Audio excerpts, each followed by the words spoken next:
But go ahead and talk about it. She used to drive a lawnmower when we had a small house. We got a little too big for that. But she'd drive the other one around the yard. Toy.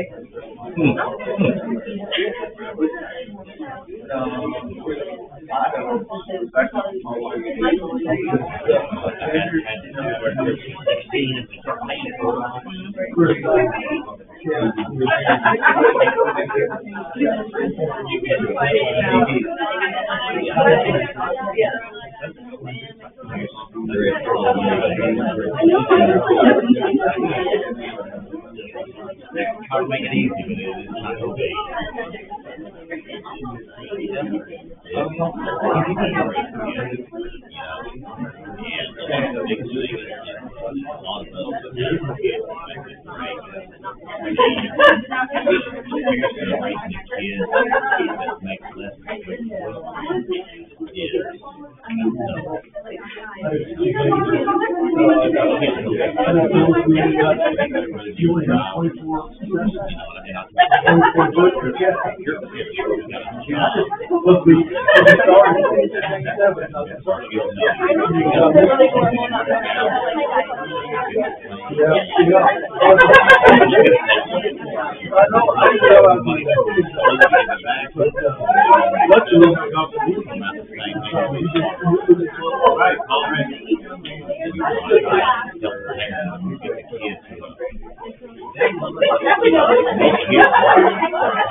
All right, we'll go ahead and get started this morning.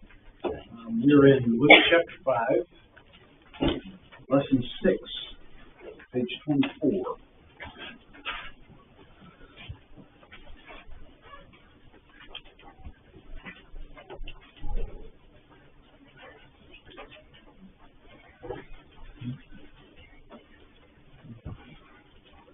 So in this lesson, we see that Jesus' ministry gets organized.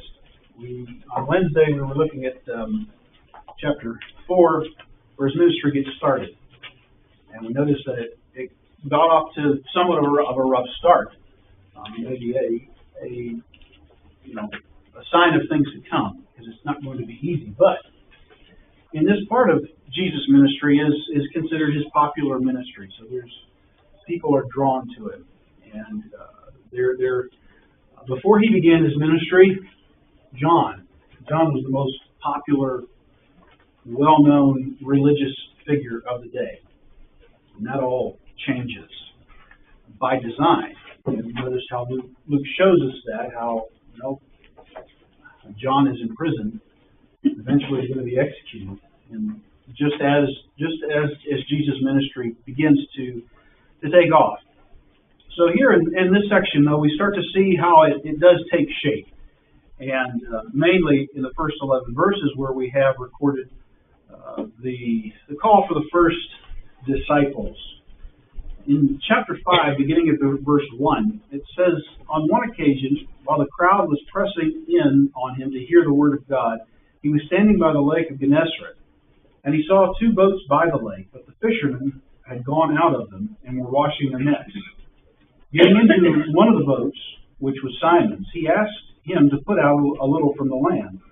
and he sat down and taught the people from the boat. And when he had finished speaking, he said to Simon, "Put out into the deep and let down your nets for a catch." And Simon answered, "Master, we toiled all night and took nothing. But at your word, I will let down the nets." And when they had done this, they enclosed a large number of fish, and their nets were breaking. They signaled to their partners in the other boat to come help them. And when they came and filled both the boats, so they began to sink. But when Simon Peter saw it, he fell down at Jesus' feet, at Jesus' knees, saying, "Depart from me, for I am a sinful man, O Lord." For he and all who were with him were astonished at the catch of fish that they had taken. And so also were James and John, sons of Zebedee, who were partners with Simon. Jesus said to Simon, "Do not be afraid. From now on you will be catching men." And when they had brought their boats to land, they left everything and followed him.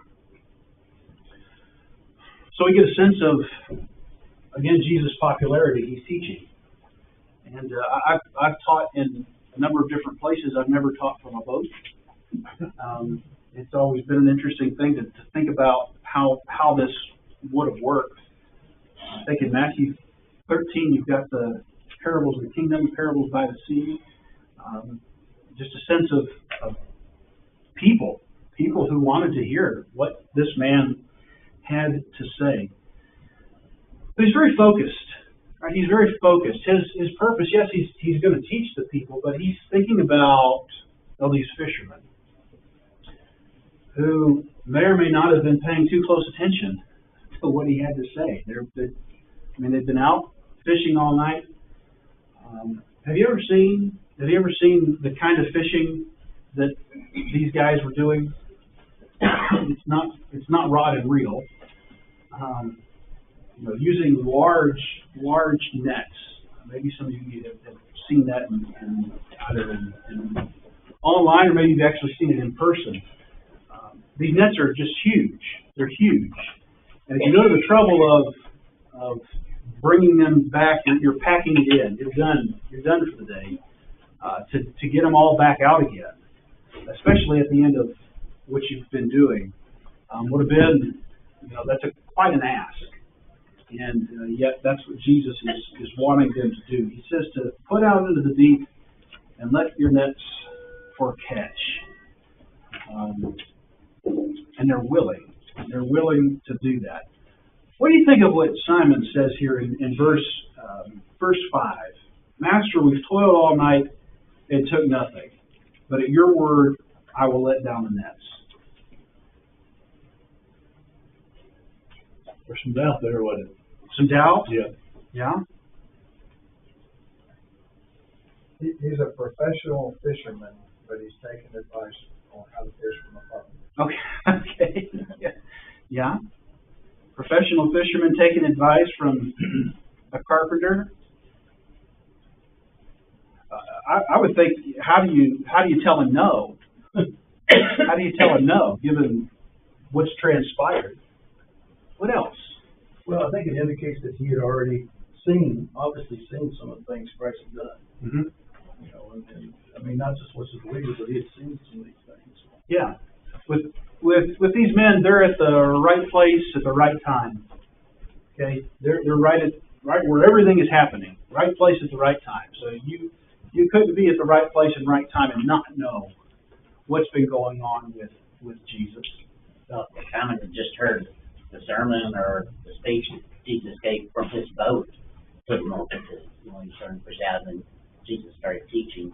Mm-hmm. He got to hearing what Jesus says. I'm sure that probably had a big effect on him. Uh-huh. Yeah.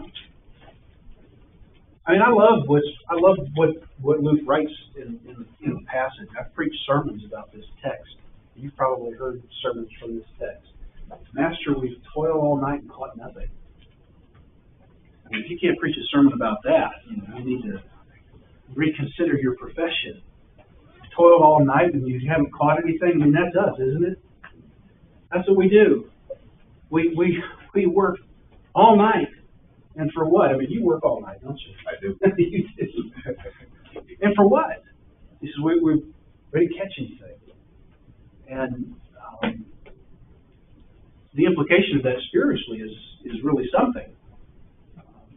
Here they're out there, they're without Jesus. There are a lot of people without Jesus in the world, and they're working hard. For what? You know, these men, as was true with anybody at that time, they have a hand-to-mouth existence. A hand-to-mouth existence. And if you go out and you don't catch anything, and you got nothing to sell at the market, you're not going to make any money, and it's just a harder time for you to feed your family. And that's the kind of life these men live day in and day out. You know, where's the fulfillment in that? You know, you don't have to live very long where you start to realize, you know, the monotony of life. And that life just, I remember one night, years ago, it was a simple thing, you know, where Elizabeth and I were sitting on the couch, the boys were in bed, and she just looked at me, it was Monday night, and she says, well, what are we doing tomorrow? And I looked at her, I said, it's just Tuesday. You feel like that? You know, it's the same thing, different day, right? And you do that for a while, and you can feel like, well, what's the point? What's the point of all of this? We've toiled all night and caught nothing. And Jesus wants them to toil some more. But what was different here is Jesus was the one who speaks. And that's what Luke highlights. Simon says, at your word. What's the word of Jesus been able to do to this point in Luke? Luke emphasizes the word.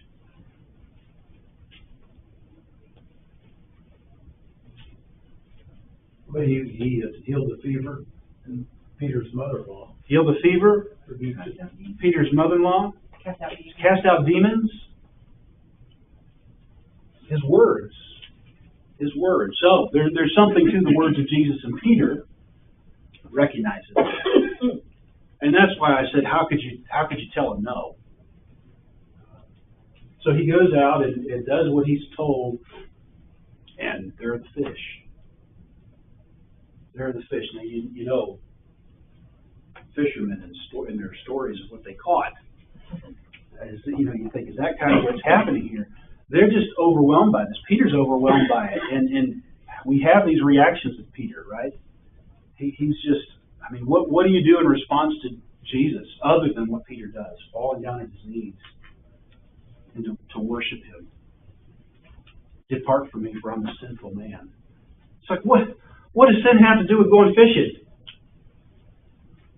What does it have to do with going fishing? Why would he react like that? Well, he told them where to drop their nest, and there's another thing that came true, what he told them. Yeah. What he did. Yeah. Peter's already begun to make some connection to who this man is, what he's about, and the authority, the control that he has, the power that he has. It's not like anybody else. We said of his words that that's part of how people react. Nobody talks like this guy. Nobody talks like this. Much less be able to do these signs and wonders the way he is. So Peter is, we're often very critical of Peter. He got it right. He got it right here. This is the kind of humble reaction that Jesus is looking for in people who are willing to recognize his power, who obey his words. That's what it's all about, right? Faith enough to fall down at his knees and worship him. It's a great story that Luke records there. A world of meaning and application in terms of our empty lives without him. Anything else about this? You know, if they're willing to listen to him on something that they do know, fishing, then they're more likely going to be very willing to listen to him for what things they don't know, which that's good. is what's going to be happening, next. Yeah, because there's a lot they don't know. There's a lot they don't know. So the other thing here that happens is, Jesus thinking about how he's going to use these men. So what Luke highlights is that Jesus has in mind a new profession. A new profession. What's this about? Who knows? They know enough that this man says some strange things. And he's got a purpose for them. I mean, they know what fishermen are. They're fishermen. But Jesus tells them, now you're going to be fishers of men. You know, what's that about? And he's certainly got them, right? He caught them. And now he's going to use them to catch others. So Jesus, that's what he does. Jesus gives us a new purpose. If your life is empty, you know, you toil all night and you've caught nothing. If you look to Jesus, he'll give you purpose. He'll give your life meaning, fulfillment. That's all wrapped up in what happens at this encounter. Anything else? Moving on. So these next two miracles I've kind of put together. Jesus cleansing a leopard in 12-16, and then him healing the paralytic. Somebody read verses 12-16, please. And it happened when he was in a certain city, that behold, a man was full of leprosy saw Jesus, and he fell on his face and implored him, saying, Lord, if you are willing, you can make me clean. And he put out his hand and touched him, saying, I am willing, be cleansed. Immediately the leprosy left him, and he charged him to tell no one, but go and show yourself to the priest, and make an offering for your cleansing as a testimony to them, just as Moses commanded. However, the report went around concerning him all the more, and the great multitudes came together to hear and to be healed by him of their infirmities. So he himself often withdrew into the wilderness and prayed. So who can heal leprosy?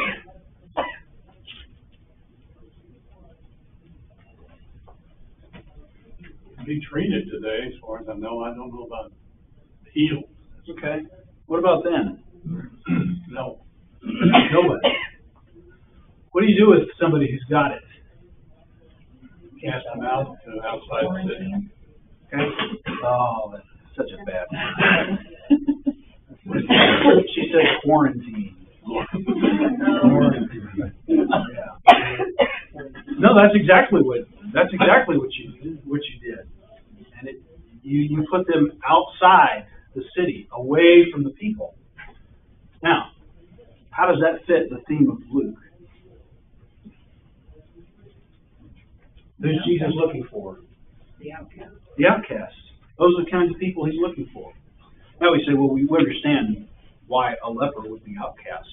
There's no disputing that. The law, dealt with even here, prescribed that. But it fits in keeping with who Jesus is looking for. He's looking for the outcast. So what do you think of the leper?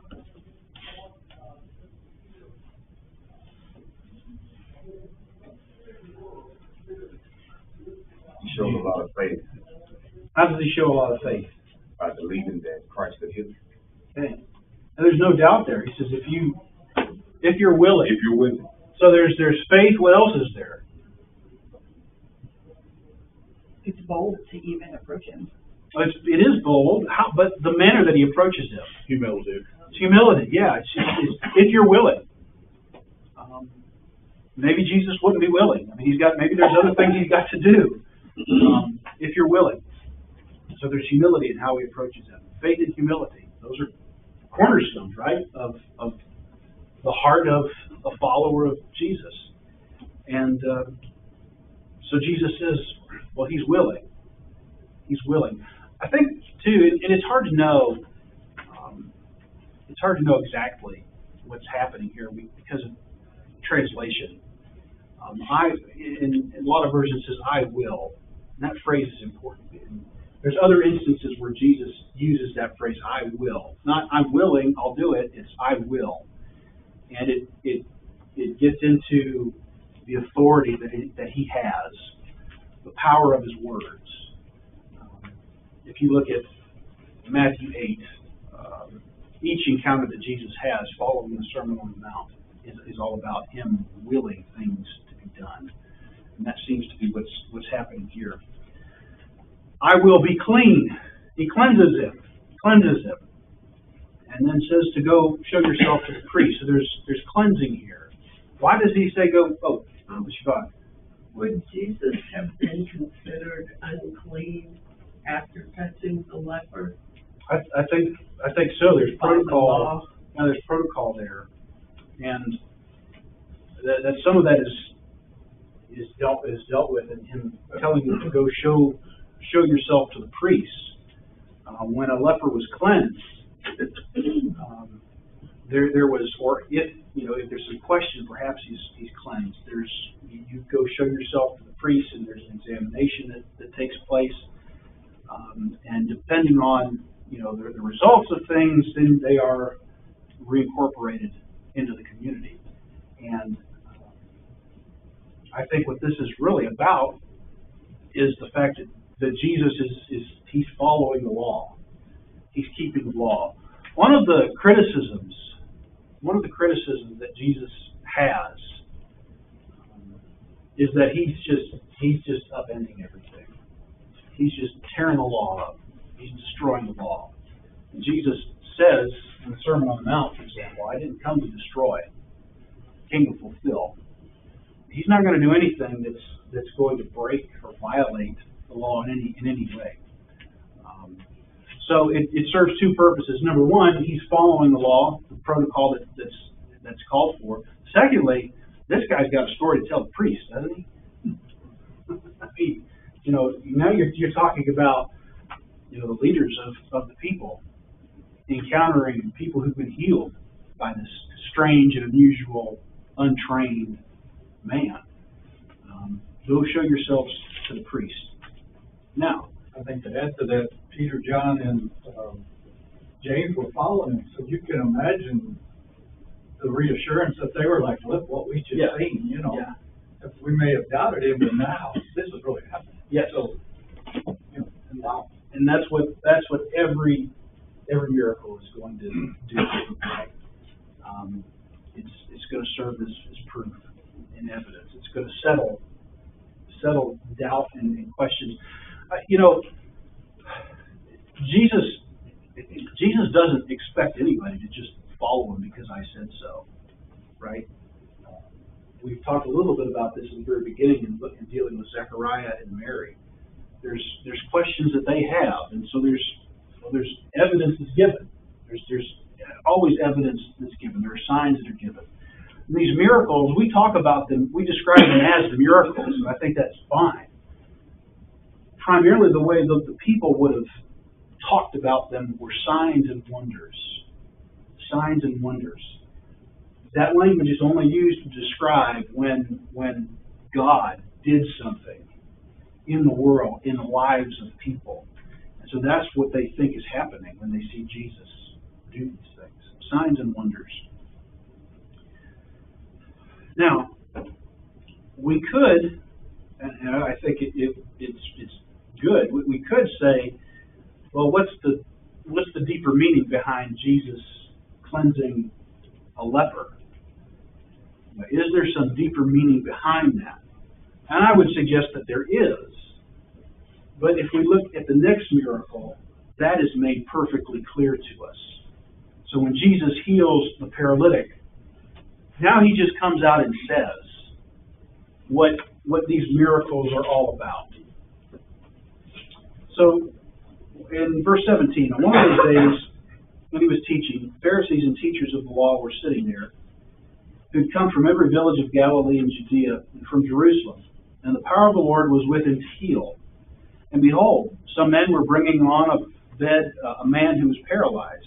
They were seeking to bring him in and lay him before Jesus. But finding no way to bring him in because of the crowd, they went up on the roof and let him down in his bed, with his bed through the tiles into the midst before Jesus. And when he saw their faith, he said, "Man, your sins are forgiven you." And the scribes and the Pharisees began to question, saying, "Who is this who speaks blasphemies? Who can forgive sins but God alone?" When Jesus perceived their thoughts, he answered them, "Why do you question in your hearts? Which is easier to say, 'Your sins are forgiven,' or to say, 'Rise and walk'? but that you may know that the Son of Man has authority on earth to forgive sins. He said to the man that was paralyzed, I say to you, rise, pick up your bed, and go home. And immediately he rose up before them, and picked up what he'd been lying on, and went home, glorifying God. And amazement seized them all, and they glorified God and were filled with awe, saying, we have seen extraordinary things today.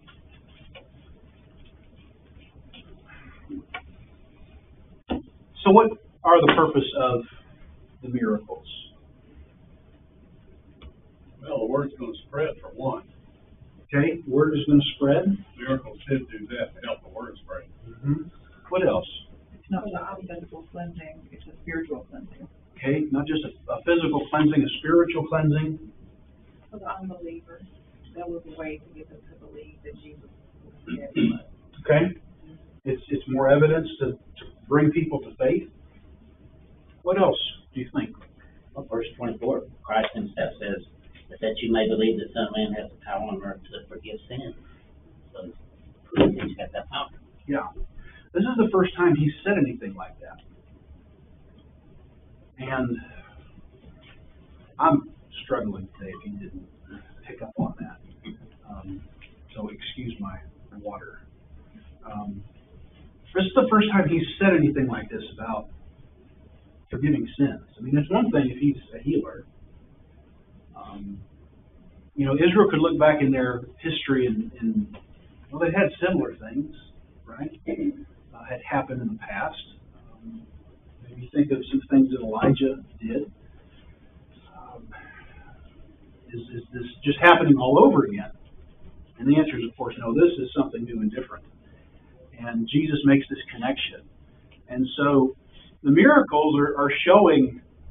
It's showing something on the outside about what he can do on the inside.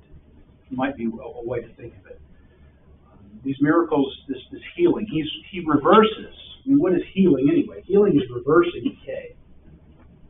You're reversing it, and you're making something better.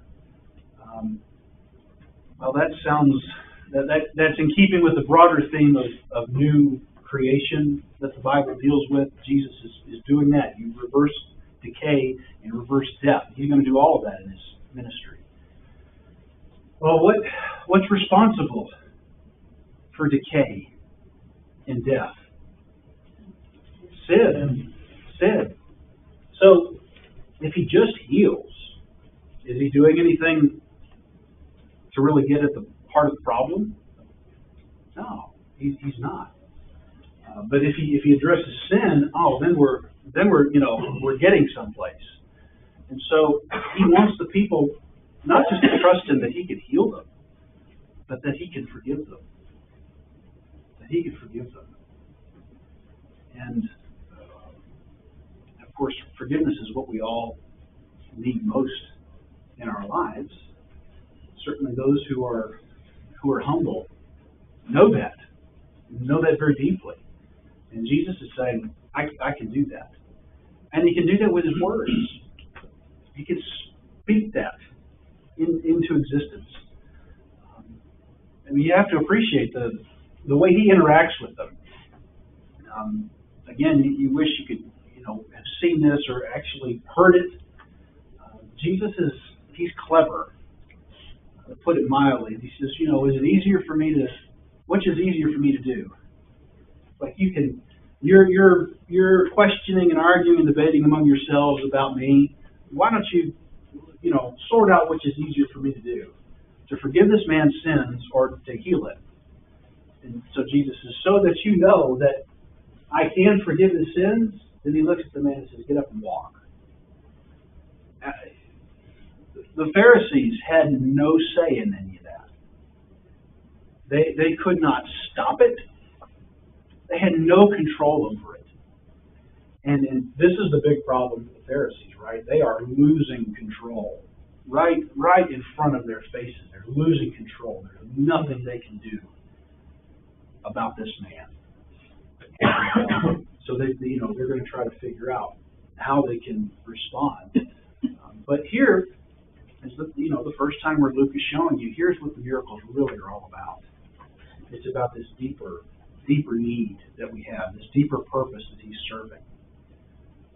It's about forgiveness. It's about salvation. It's about new life and eternal life and reconciliation with the Father. That's what he's all about. And the miracles are a way to demonstrate his ability to accomplish all of that. Do you think this was the first time that the scribes and Pharisees actually seen a miracle? I don't know. They probably heard about it, but I think this might have been the first time they really said, hey, we got a problem. Yeah. It certainly, for some of them, it could have been. It could have been. Kurt, did you have something? But this is their first in right here, like, who's this man to do this? Wait, God can only do this. Who does he think he is? Yeah. They evidently had taken some time before they made that statement. Verse 21, mine said they began to reason. So They're huddled up. Yeah. They're huddled up, Yeah. trying to figure out what they're going to do. Did he heal the paralytic man like later down the road after he'd already healed the leper? Like, is that like chronological? I guess we don't really know. I mean, just the way it's laid out in the text, I would think. Because I don't, like, why would he forgive his sins and maybe not, and maybe he did forgive the leper's sins as well, or maybe he knew the leper was a more righteous man. Like, I don't know, I guess, like, why would one be forgiven of sins and one not? Yeah. Lots of questions. Yeah. Yeah, it's a good question. I think some of that may be just kind of in the chronology that we see here. First, the leper said, heal me. So he healed him. He did what he was asked to do there. Okay? And then time goes by. We don't know how much time, but time goes by. Word spreads. Things get going. We don't know. There might have been other miracles. There may not have been. We have no idea. Then in this case, I don't think the paralytic actually asked for anything. No. They're lowering him through the ceiling, and God said, I forgive you. Now he's got an audience of who? Priests. Yeah. Okay? That's gonna healing him's one thing. Forgiving his sins with those priests is something completely different, which is going to lead into another conversation, which it did. Yeah, that's good. It's a matter of knowing his audience, right, and doing things for the benefit of his audience. They immediately make the connection, right? They said, you know, he's blasphemy, and it also keeps, it's in keeping with what this broader theme about how Luke shows that Jesus was a man who knew he was God. I think that's highlighted here. Only God can forgive sins. Jesus doesn't dispute that. He doesn't dispute that for a minute. They have come to the right conclusion. They just don't believe that. They don't believe it. Anything else? I think there's a correlation. If you look at verse 20, and when he saw their faith, the faith of his friends, you know, we can demonstrate our faith for our friends by spreading the gospel, teaching them the gospel. I think there's a correlation there where, you know, if we truly love our friends and neighbors, we share the gospel and we help teach the gospel, because again, it was their faith bringing him there is what Jesus is saying here. Yeah, that's just the natural consequence of faith. If you believe that Jesus is all of this, then sure, you're going to tell anybody who's willing to listen. Come see for yourself. I mean, that's how things got started, right? Luke doesn't show us that, but with the apostles, as his ministry gets organized, it's, hey, come and see for yourself. All right, moving on. So Jesus invites a tax collector. Somebody read 27 to 32.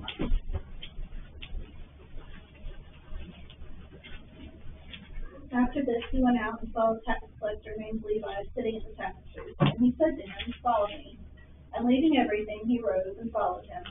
And Levi made him a great feast in his house, and there was a large company of tax collectors and others reclining at the table with him.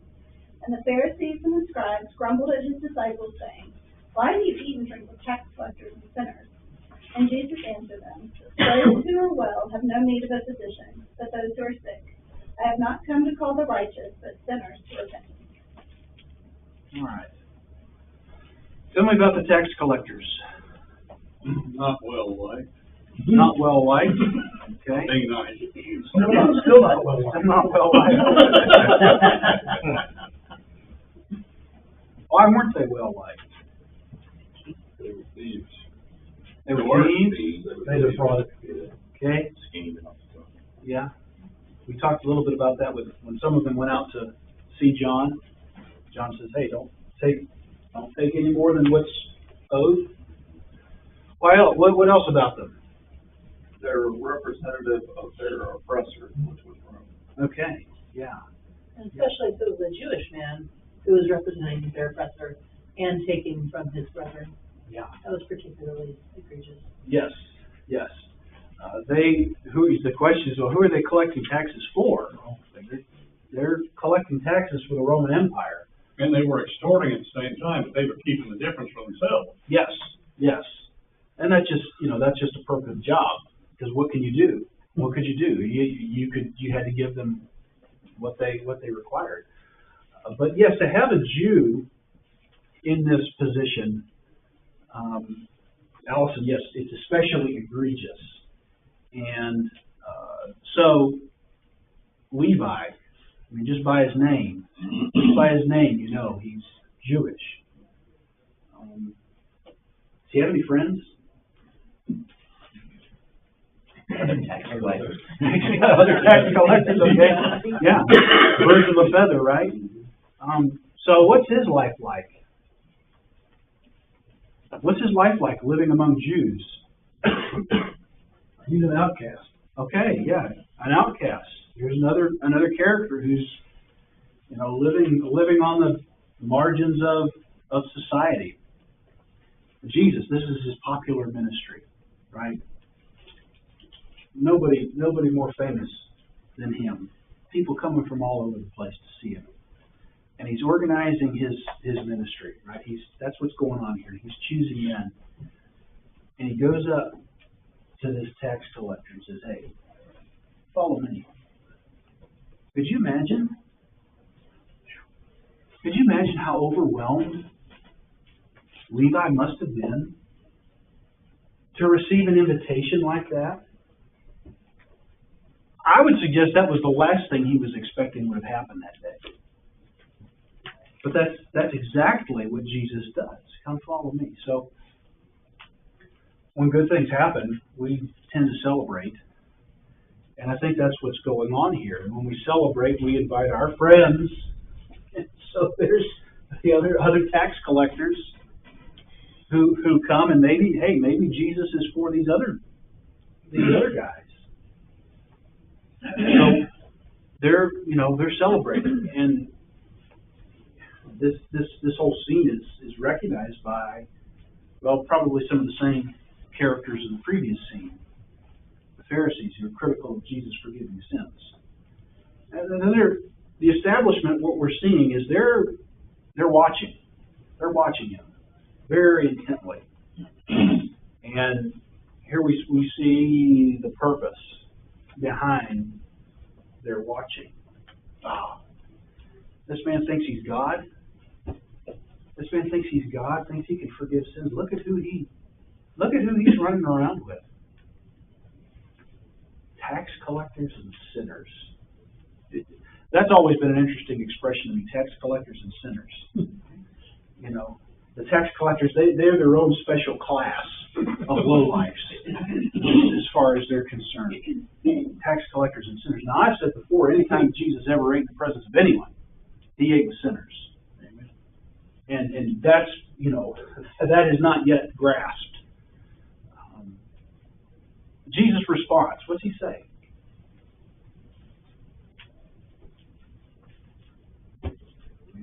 Those who are well have no need of a physician. Okay. Shall he answer some of those two verses? Yeah. Yeah. Now there's something Luke can understand, right? Luke, the physician. No, Jesus is saying, no, these are the kind of people. These are my people. People who are willing people who are willing, and people who are humble, people who have faith. Those are his people. He's going to be asked about who his people are later on. Who's my family?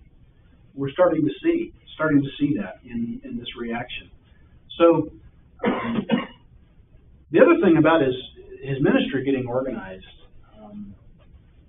and this is something that you might want to look into. It's pretty fascinating the kinds of men he chose. Men who, you've got fishermen, and now you got a tax collector.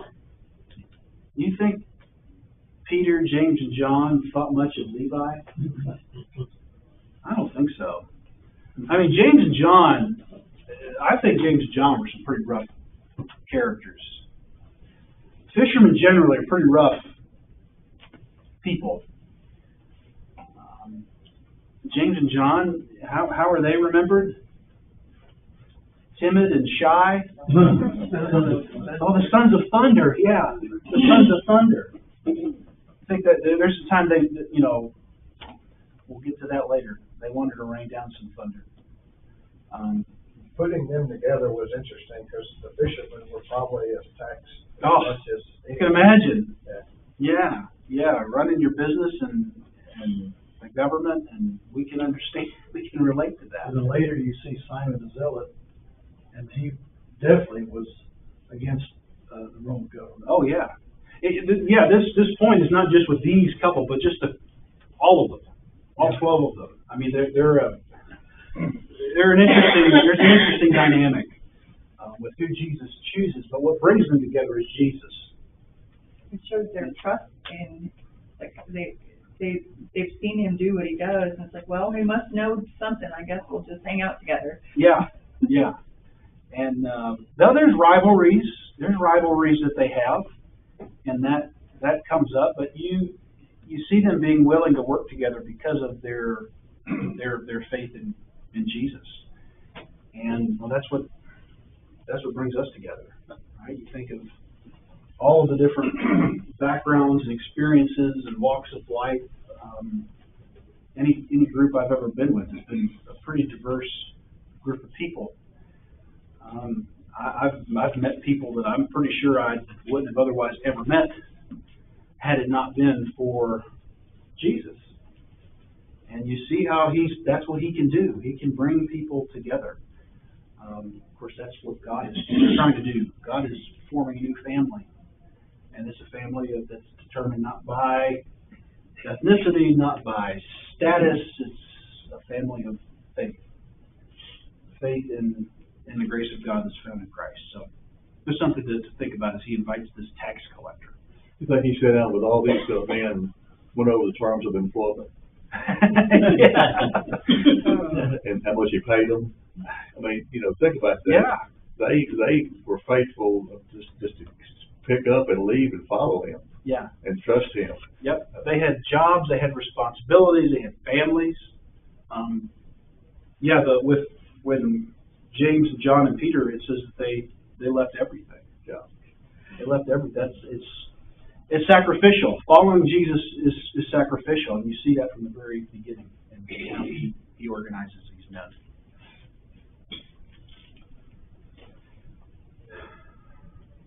All right, 33 to 39. Some questions about his ministry. Somebody go ahead and read that for us, please.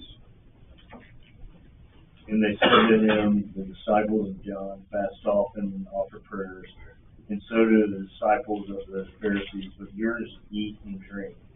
And Jesus said to them, can you make wedding guests fast with the bridegroom is with them? The days will come when the bridegroom is taken away from them, and then they will fast in those days. He also told them a parable. No one tears a piece of new garment and puts it on an old garment. If he does, he will tear the new, and the piece from the new will not match the old. And no one puts new wine into old wineskins. If he does, the new wine will burst the skins, and it will be spilled, and the skins will be destroyed. But new wine must be put into fresh wineskins. And no one after drinking old wine desires new, for he says the old is good. Okay. So, people are trying to figure Jesus out, trying to figure out his ministry.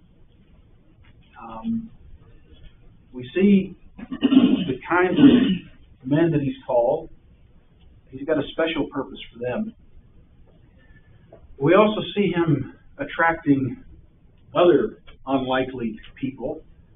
And with the elite, the establishment, they're watching that. And they're trying to feel, I mean, look at who he runs around with. So these questions are around that kind of thing.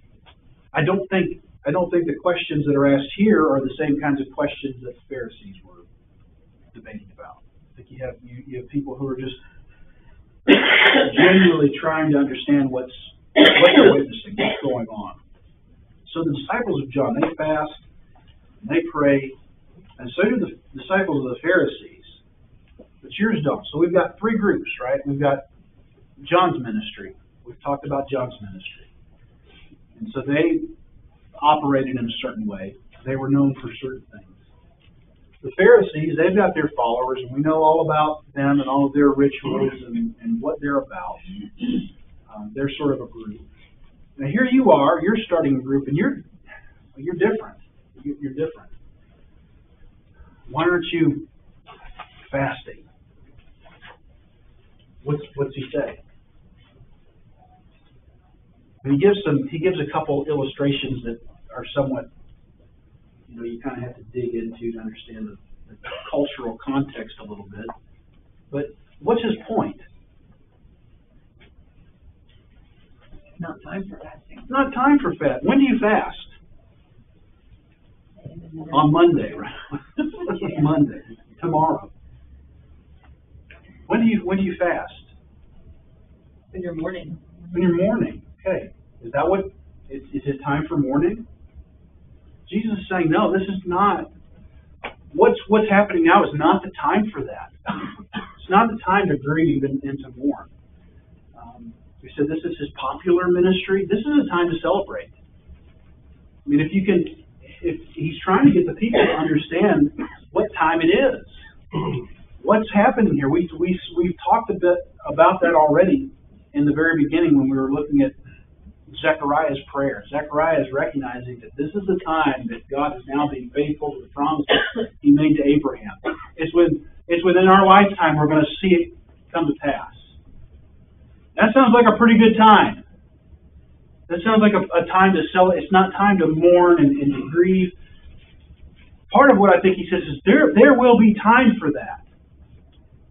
There will be time for that. What's that about? I mean, they don't know. But that's not the time that it is now. Now is time for everybody to get on board with what's happening. Because Jesus is about life. He is about salvation. He has not come to condemn the world. He's come to save the world. He is about good news, forgiveness, and new life. All of these things that we need most in our life, he's there to give it, to bring it, to fulfill it. Sounds like time to celebrate. And that's his point. That's why, we're different. This is not the ministry of John. The ministry of John had a purpose, and it fulfilled that purpose. Now is my time, and it's time of good news for everybody. Anything else you'd like to mention before we wrap up? I think too, he said, he's kind of saying that, rejoice while I'm here, learn while I'm teaching, because there'll be a day when I'm not here. Then it'll be time for you to go on your own or to mourn. Yeah. There's what he's trying to nail home. Yeah. Of course, the disciples are like, Yeah. Time is of the essence. There's urgency here. And, You see people fasting when they're entreating God for help, and here he's there, he's helping actively. Yeah. I'm answering it right now. Yeah, we don't have to seek God for help because God has come. Mm-hmm. All right, well, thank you for your participation. We'll pick up in chapter 6 on Wednesday.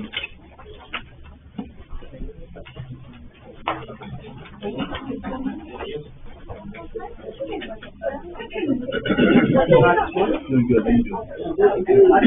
Thank you, brother.